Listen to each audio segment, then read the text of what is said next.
are 6 months now since the appointment of the open banking lead. I want to ask you, where is Canada currently at in the open banking journey, and how satisfied are you with the progress so far? We're in an open banking marathon. Each step has sort of been like a relay race with large pauses. There was a large pause from when the first consultation report was provided to the minister, and he finally released it 8 months later, previous Minister of Finance, Bill Morneau.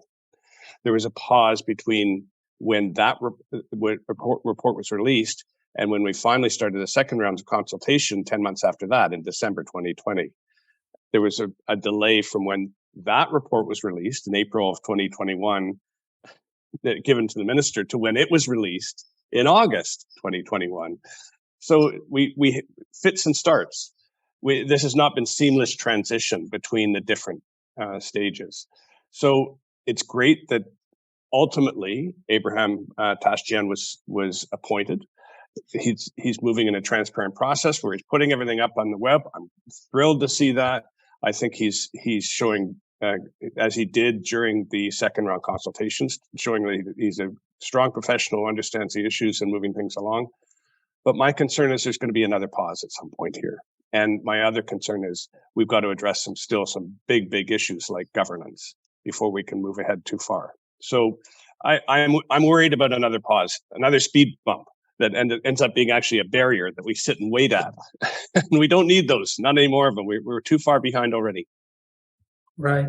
On the same wavelength, Senator, you were quoted saying at the Senate, quote, "I'm thrilled about the implementation of open banking and the consumer-centric financial opportunities it will unlock, and also the progress in the related areas of payment modernization and digital identity. There are challenges ahead, but we are finally moving in the right direction," end quote.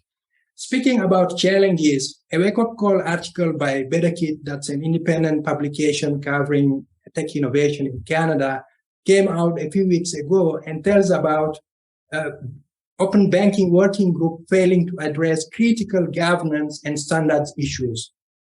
The same piece goes on to say that the federal government's Digital Charter Implementation Act, known as BC27, which sort of provides the legislative foundation for open banking, does not address the governance question either. Reacting to that, on your LinkedIn profile, you wrote, quote, "If we aren't transparent about what is needed, we risk getting a bunch of people promoting and protecting corporate versus consumer interest," end quote. Can you please expand on that? The reality is a governance system that is just representing the participants, the business participants, and especially one where it's in traditional banks, incumbent banks versus new entrants of fintechs. Their interests are opposing in many ways. I don't think, if you want to maintain the status quo, they're opposing. If you want to catalyze to a new future, they're not opposing. They're absolutely aligned. But at this point in time, we risk a protectionist approach to governance if we're not careful. We need to understand what are the issues over the next 5 to 10 years that Canada has to address, and make sure that the governance of this system has those individuals around the table. I'm not saying that banks and fintechs and aggregators and others that are system participators shouldn't be there. We need to make sure that we have genuinely represent consumers in this system and have a system that is focused around the needs and benefits to consumers. If we do not focus that way, then we're going to miss, I think, the biggest opportunity that open banking brings.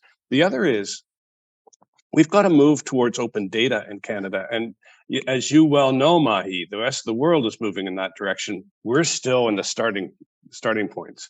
So we've got a long way to go there. The last point that concerns me the most is who does the governance body of this group report to? Because right now there isn't an alignment legislatively in Canada between the implementation of digital identity, the implementation of our new privacy legislation and data portability in particular, consumer data rights, and open banking and other initiatives. And until we get some sort of governance that allows for the integration of those priorities in a way that makes a lot of sense, we're going to be moving in fits and starts, and we're going to have misalignments here and there. But I'll go back to my original statement. I'm glad we're moving. At least if we make a mistake, we can fix it. But when we're standing in the starting line forever, where the world is roaring ahead and we're falling behind by not acting.